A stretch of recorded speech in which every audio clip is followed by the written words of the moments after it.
GK Chesterton and his devoted wife, Frances, offered joy and friendship to everyone who knew them. Today's guest author, Nancy Brown, will give us some tips on having a Chesterton-inspired Advent and Christmas. Welcome to Homeschooling Saints, the podcast that helps you create the homeschool you love for the people you love. Our host is Lisa Mladinich, a Catholic life coach, TV host, best-selling author, and an instructor at Homeschool Connections. Welcome, I'm Lisa Mladinich, your host, and today Nancy Brown will offer some tips on having a Chesterton-inspired Advent and Christmas. Nancy Brown is a former homeschooler of 17 years, a writer and manager at the Society of Gilbert Keith Chesterton. She's the author of The Woman Who Was Chesterton, a biography of Gilbert Keith Chesterton's wife, Frances. Nancy gives talks and seminars on Gilbert and Frances at home, and she believes that one day they will be declared saints. She loves to talk about Advent, Christmas, and the Chestertons. Nancy has also written the very popular Father Brown Readers, adaptations of Chesterton's fictional detective stories featuring Father Brown, the world's first priest detective. She's the author of The Chestertons and the Golden Key, a book for grade school-age children that has prompted a few families and homeschool groups to build a puppet theater and put on puppet plays. Nancy has given 2 seminars on Homeschool Connections, which are available free. The first was on finding levity in your homeschool, a Chestertonian principle. The second is called What the Wife of GK Chesterton Can Teach Us About Home Education. Those just sound like so much fun, Nancy. I want to go and listen to them now. Welcome to the program. Thank you, Lisa. It's so good to be here with you. Oh, thank you. Would you start us off by just saying a little bit about what the Chestertons mean to you? Sure. When I first heard of GK Chesterton, I thought he was a priest. Because I read Orthodoxy and he was so theological that I thought, wow, this guy's got to have a higher education in theology, philosophy, I just recognized that in him. So I assumed he was. And then I picked up a biography of him and there was a chapter in there about his wife. And I thought, oh, he's married. Well, what a surprise. And then I thought, wow, who could be married to this guy? He's a genius, but then you hear he's bumbling, doesn't know how to tie his shoes and his tie and doesn't dress well. And I just thought, well, who could she be? And how did she manage him? And I kind of identified a little bit because my husband's this artistic genius type who sounded very much like Chesterton. So I was kind of looking for tips and tricks to how do I be a good wife to my husband? And then when I read that little chapter in that book and I thought, oh, that's not enough. I need way more information about her. And I started searching. I couldn't find anything. Well, when I did finally delve into her life and I started reading her letters, because that's really all that's left of her are her letters and some notes that other people wrote about her, I identified with her very strongly as a woman, as a wife of this genius. She wasn't a mother herself, but a spiritual mother, so I identified with that part of her. And I came to feel like Gilbert and Frances were my aunt and uncle, and that I could go to them and I felt comfortable with them. I wanted to have tea with them. I wanted to spend time with them, sitting around the table and talking. I knew that their discussions with me would be philosophical and theological, and we'd have great talks, and it would be fun, and it would be filled with laughter. And it just attracted me so much that I wanted them to be a part of my family, and I wanted to be a part of their family. So that's really initially, how I came to love them as a couple. That's just beautiful. I resonate with so much of that, Nancy. And as you were talking, I was just remembering so much of Joseph Pierce's biography on Chesterton. I'm not sure which one touched your heart, but that one made me feel like he was an old friend. And it really does have that sense. And you don't get a ton on Frances, but she is significantly represented there and certainly appreciated. But I'm all excited to read your biography of Frances. That's definitely on my wish list now. And we'll put that in the show notes, everybody. We'll make sure that that's there. But yeah, the Chestertons had a welcoming table. And it suddenly occurs to me, too, as someone who struggled with infertility for many years and had one child as I was just about to turn 40.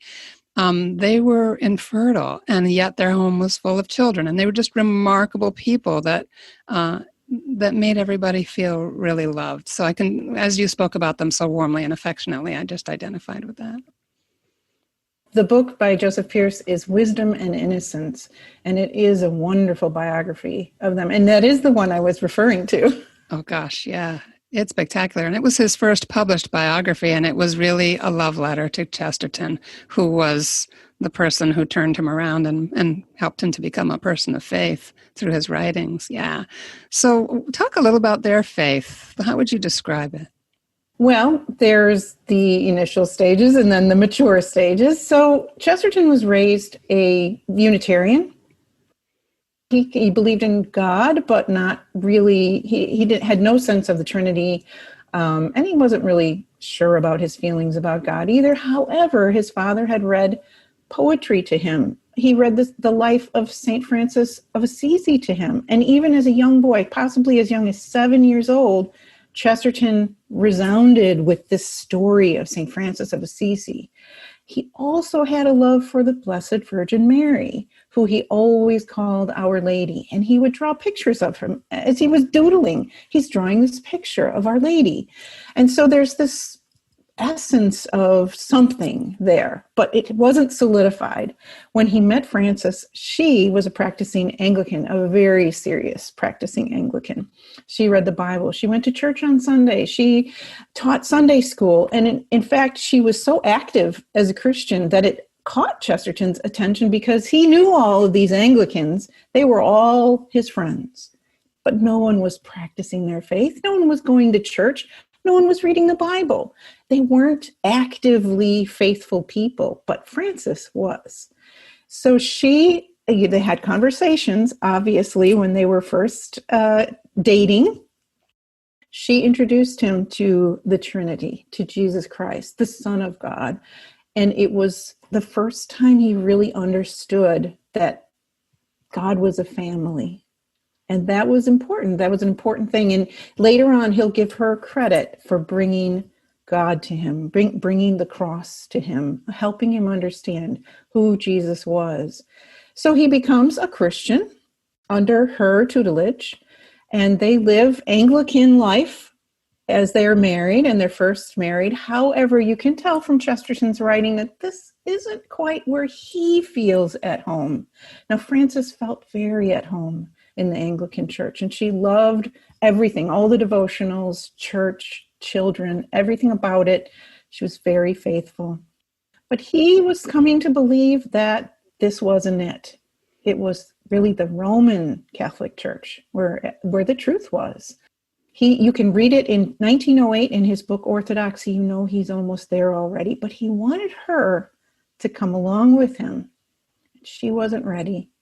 Now, it took until 1922, many, many years later, that he finally converted to the Catholic Church. And she said, I just can't see my way there yet. It took her about 4 more years. Now, when I think about that, I also think about the Hahns, because Scott Hahn converted. It took Kimberly 4 more years before she was ready. Wow. It's exactly the same interval. So Frances did convert to the Catholic faith in 1926.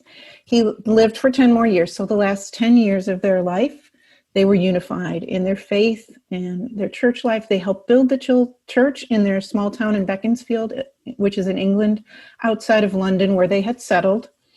And they went to church together. They prayed the rosary together. I mean, they had a life of faith. So their life actually was this entire struggle. What is the truth? Where is the truth? Where should we be? How should we worship? What's all of that? It was essential to who they were as a couple. It was a constant conversation in their life.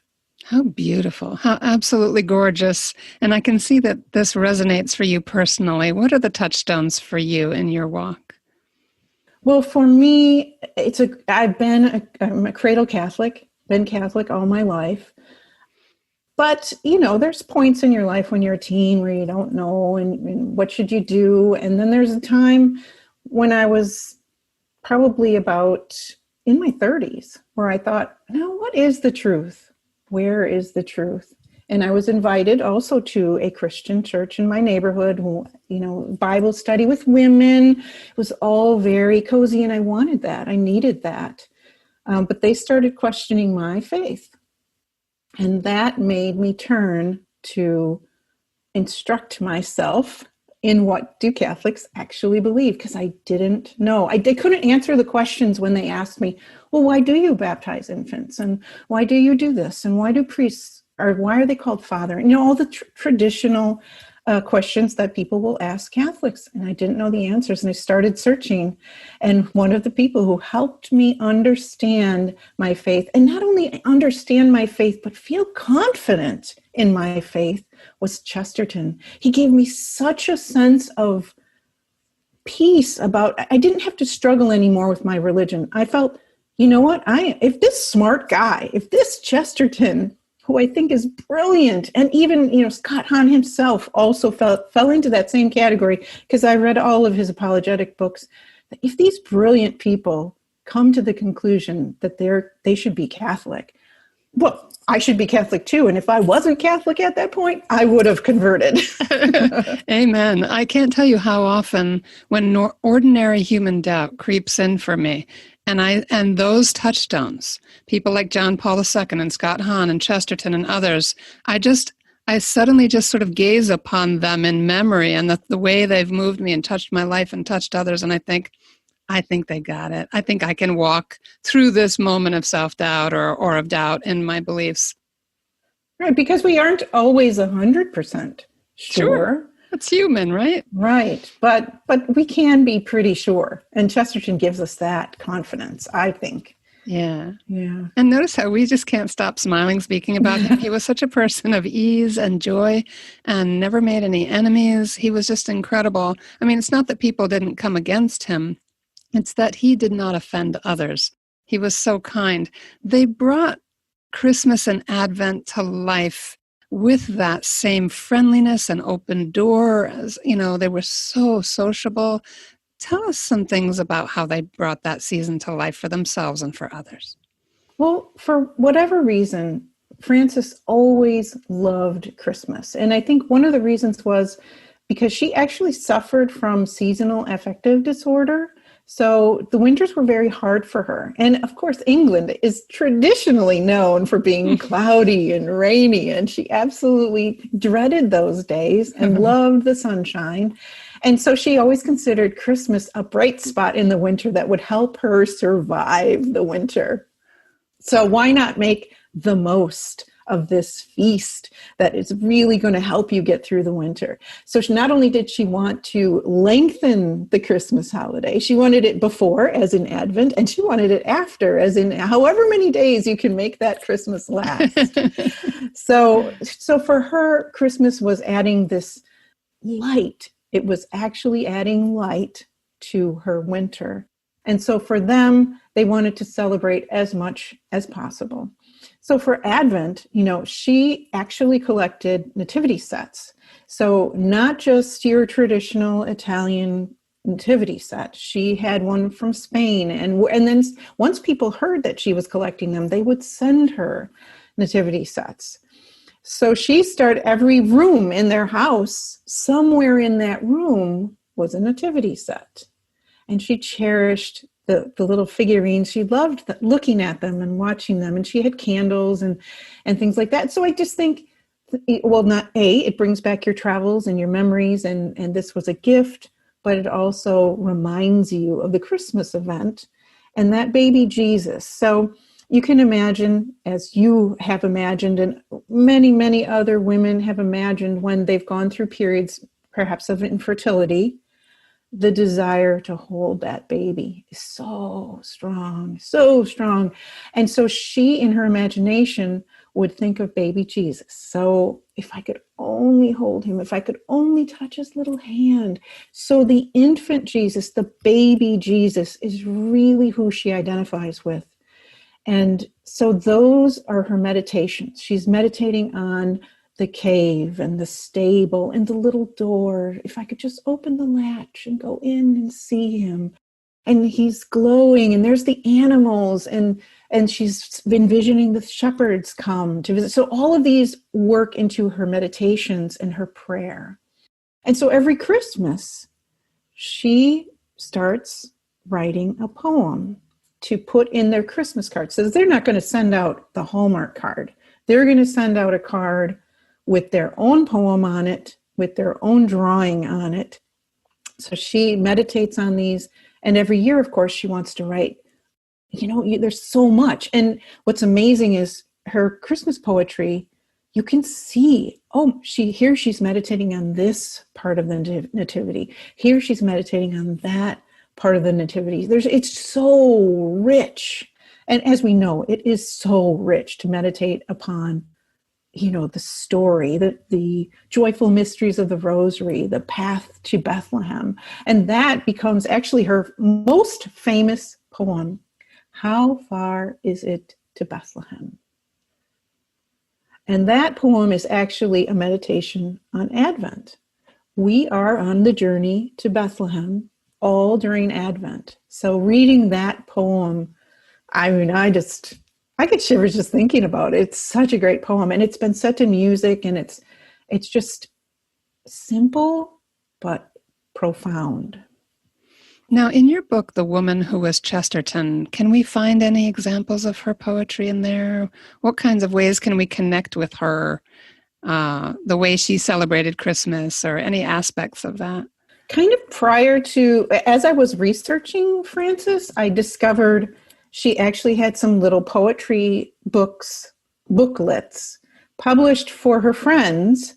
And I found those, and I did publish them in How Far Is It to Bethlehem? So this entire book is her poetry, a few essays that she wrote, and all of her Christmas cards. All of that poetry is in here. So this is a great place to find Christmas poetry to read during Advent. Wonderful. And after Christmas too. So How Far Is It to Bethlehem?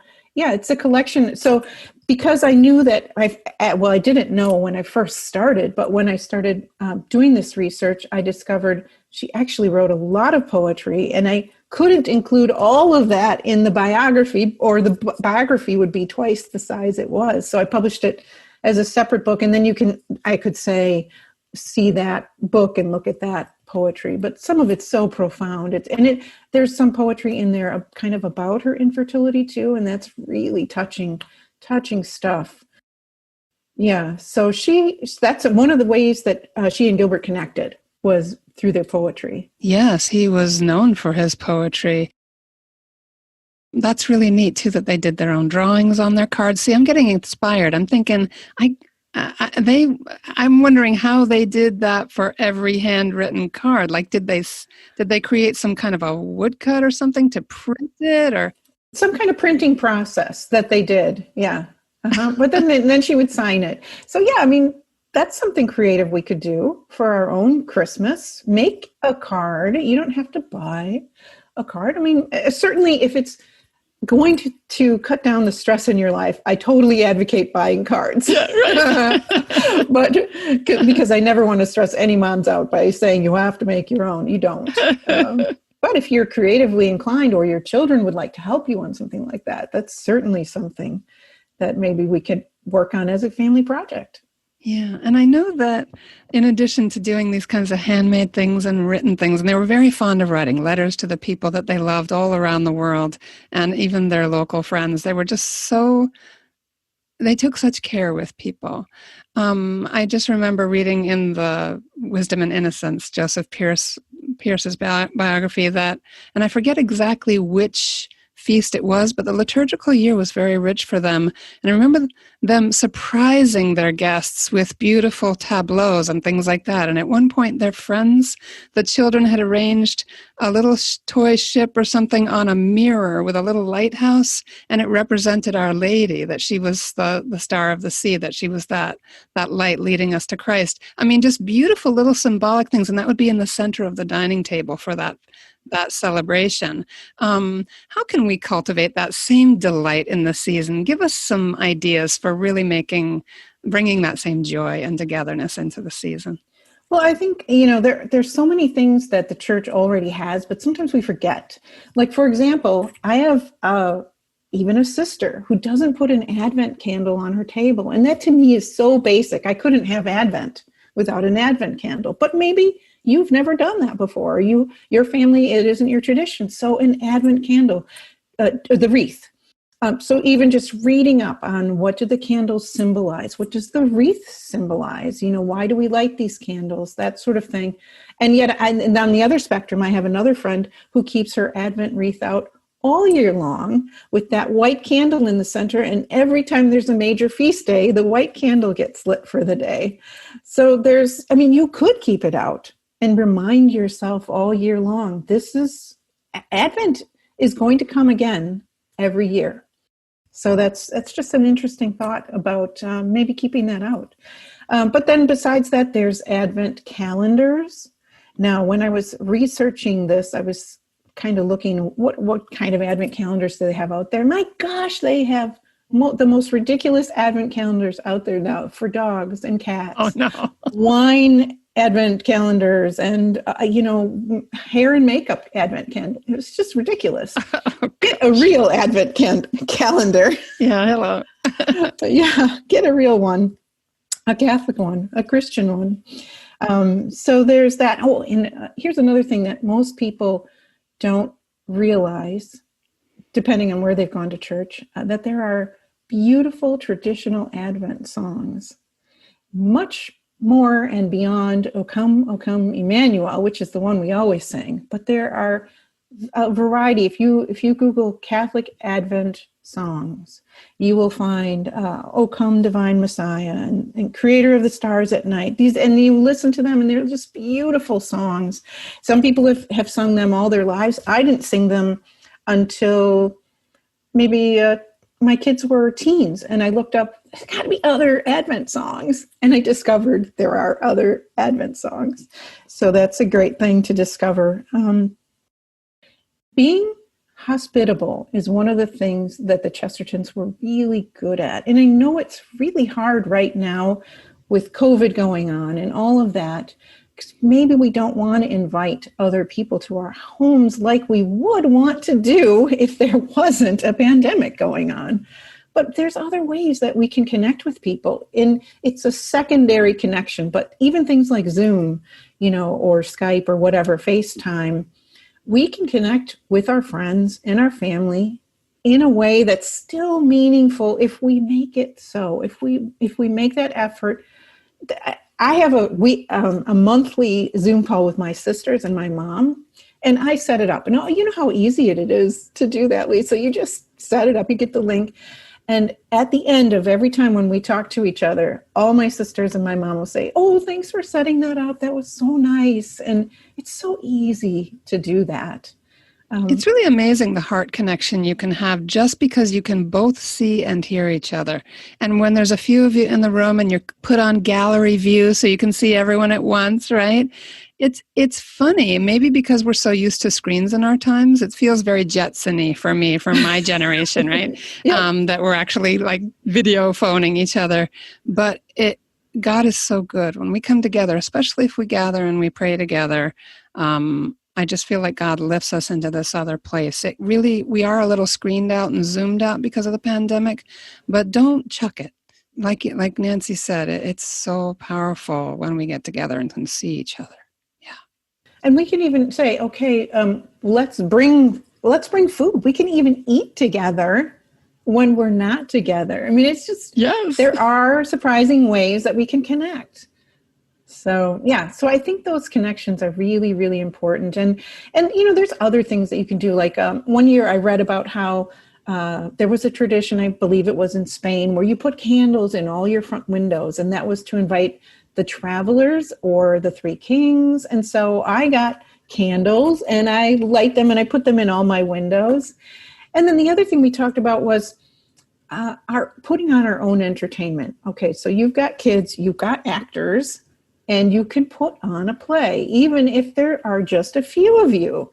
There are puppet theaters, which you don't have to have. You could have a dowel with a towel across it, and that could be your curtain. I mean, it can be very, very simple. And then there can be, there's very, very simple. You have stuffed animals in your house. Those could be your characters. It doesn't have to be real puppets. It could be anything you've got. Or you could draw puppets, like Chesterton would draw these dragons and then the prince and then the princess. And he just drew them and they would be on sticks. And that was a puppet. So it's very simple. And then the stories that you make up, well, it could be an Advent story, or it could be a fairy story, or it could be a family story. I think the family stories are actually really strong. An incident that happened in your family that you live out again through the puppet play. It's brilliant. Very powerful. Yeah. I love that. And the thing too is we underestimate the power of our children's imaginations. You're absolutely right. The towel over the dowel. Like, remember everyone, the towel over the dowel. Or like behind the love seat. It doesn't matter. They're still going to have this incredible experience of living in their imaginations. And it will be a memory they'll never forget. Right. I remember one time taking a curtain rod, one of those spring rods, and I actually had an old curtain and we hung it across a doorway, and that was good enough to be the puppet stage. That sounds awesome. That's so clever. Yeah. So, I mean, you just have to, and we talk about our children and their imaginations. If we watch them and we get their laughter, their joy, their sense of wonder, it's really contagious. And we want that to infect us. So these are pandemic terms I'm using in a good way. We want that joy. And it is, if we pay attention and we kind of shut down the noise of, I've got to bake cookies and I've got to do this and wrap presents, and I better order the presents first because they're going to be late because they say that this year. So, there's all this going on in our heads. We have to really pause our brains and say, right now, I'm giving this time to my children, to my family, and we're going to just sit here and I'm going to try to put all that out of my head and really enjoy my children, my family. I've got to embrace this moment because these moments don't last. As the mother of two daughters who are now in their 20s, I look back on those times and I think, oh, we had such joy. We had such fun. I loved those years. And they're wonderful young people now, but we had a lot of fun when we were together. That's just a special time. So embrace that time and really take advantage of it. That's such a great point, Nancy, because the awe and wonder that a child can experience looking for bugs in the grass or talking about making up their own constellations in the sky or whatever it is. My daughter and my husband, when she was really little, used to walk down to the schoolyard where there was a big expanse of grass and open sky and lie on their backs and just look at the sky together. If you're in a warm climate at Christmas, why not? Or take a walk in the snow. Like you mentioned when we were going back and forth a little bit before the interview, adventures, like children are having adventures in their heads. All you have to do is add a little location or even if you're in an apartment in a city and there's not a lot of nature around, oh my gosh, anything that spurs that beautiful imagination of theirs, great stories, gathering together, as you said, drawing on that joy and letting it be contagious. Mm-hmm. Yeah. We used to watch birds we still watch birds out the window, but the kids would name the birds and, oh, here's Mr. Chickadee. He's come back, and where has he been? And they're just, when I see a chickadee, I'm like, oh, good. I'm glad he's at the window. But they see, oh, the chickadee's family and where is he going and where does he live? And yeah, they're just amazing. And then they open that all up for us if we pay attention. Yeah. And did you say, just going to surprise you with this question, Nancy. And by the time this airs, we don't know where this will be at, but is it your mom that's in, or your grandmother that's in the hospital? My mother-in-law. Your mother-in-law. Just ask everyone to pray for Nancy's mother-in-law. And, we really just, a good woman facing a hard trial at the moment. Yeah, you know how it is with the pandemic right now, and visitation is limited, and so she's a little bit isolated. It's really hard for her. Yeah, and she's sick, and so it's really, really a challenge. And I know that I'm not the only one out there. There's lots of people who have family members who are suffering, and we just lift you all up in prayer. If I may put in a plug, the Chesterton Society does the Rosary Live every Thursday at 4 p.m. Central. You can pray with us. We are on the Facebook fan page of the Chesterton. It's Society of Gilbert Keith Chesterton. We also do it on Instagram. And we're live and we pray for all of the intentions of everyone who's praying with us and the whole Society of Gilbert Keith Chesterton. And it's beautiful. We use the scriptural rosary. So we do a verse, and then we say the Hail Mary. It's very beautiful. So pray with us. Beautiful, beautiful. Take us out with final thoughts on Advent and Christmas. And I'm so glad that we touched on praying together and on the suffering that's going on around us. That joy that the Chestertons had even during times of deep trial. Take us out with some final thoughts on that, Nancy. Well, I'd like to quote Chesterton on this, so I'm going to make sure I get it right. An adventure is only an inconvenience rightly considered. An inconvenience is only an adventure wrongly considered. So as inconvenient as it is right now for us to have Advent during a pandemic, the Chestertons would want us to view it as an adventure. What way can we have an adventure this Advent with our families? And I think that's the thought I'd like to leave everyone. Think about how you can make Advent an adventure. And the word Advent is the beginning of the word adventure. Ooh. And for all the Latin scholars out there, or maybe it's Greek, I don't know.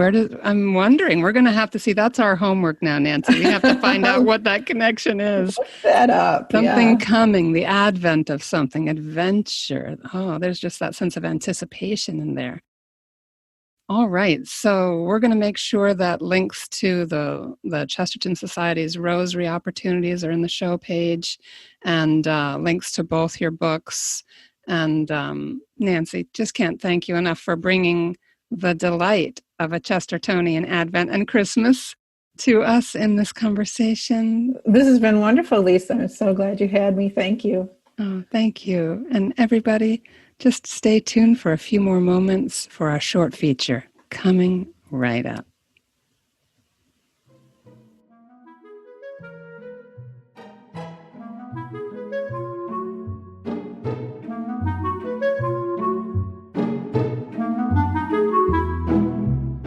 Hi, this is Dan Luzonis from EinsteinBlueprint.com. Today I want to talk briefly about why parents should absolutely deprive their kids. Now, I'm not talking about making them fetch their own water from the well and forage for food in the wilderness, but, sort of. I'm talking about an intentional, a strategic plan to not provide for our children, to not simply hand them stuff and experiences. Naturally, this is so that they can benefit in the long term. And the simple idea is that as they get older, they graduate from just making their bed, folding their own laundry, and doing typical household chores, that they graduate to earning all their own spending money, paying for their own car, the gasoline it runs on, and paying for all their own clothing, and just about whatever else they need or want. And most parents would agree that this would be the ideal scenario, that it would be totally awesome if their kids not only chipped in around the house, but were flush enough to never ask for a handout. However, in practice, in our wealthy society, and with so few others expecting their kids to work and start to take responsibility for their own purchases, it can be lonesome and apparently hard to be the one family who does. After all, why should Junior and Sally have to pay for their own iPhones when none of their friends and cousins do? And moms and dads, we would really like to be able to get in touch with our kids and monitor their whereabouts. So we all too often just justify giving them the phones. However, there are a couple big problems with providing for rather than depriving our kids. First of all, it reduces their own powers of resourcefulness. Look, when kids really want something, when they really want it, they will amaze you with their persistence and ambition. If we can stick with the iPhone, for example, when my daughter wanted one, she worked her tail off and mustered up the whopping $800 to buy it all by herself. Guess what? She was only 12 years old at the time. If my wife and I had simply given her a phone, we would have deprived her of that powerful life-transforming lesson, and she was fully capable of going out and hustling up $800. The second reason you should deny and deprive your kids until you can see their ribs, well, just kidding, sort of. Well, if you hand-deliver things they haven't earned, you will destroy their overall powers of self-motivation. Barbara Corcoran, one of the sharks on TV's Shark Tank, said that, when a kid has already visited Italy, they never grow up with a burning curiosity about what it's like. They never spend years dreaming, working for, and saving up for a trip there to visit. When we take them there ourselves, we completely short-circuit that dream and the important educational process. Now, I agree this is not so easy to pull off, and there are other educational benefits to travel, to technology, and the things we invest in our kids. However, I believe in order to maximize our kids' futures, we need to figure out ways to cut the financial umbilical cord much sooner rather than later. If you want to learn more directly how to turn your kids into resourceful, self-motivated entrepreneurs who can pay for not only the $200 pair of ripped jeans they want, their iPhones and everything else, then visit my 16-year-old homeschool son's website, kidsgetrich.com.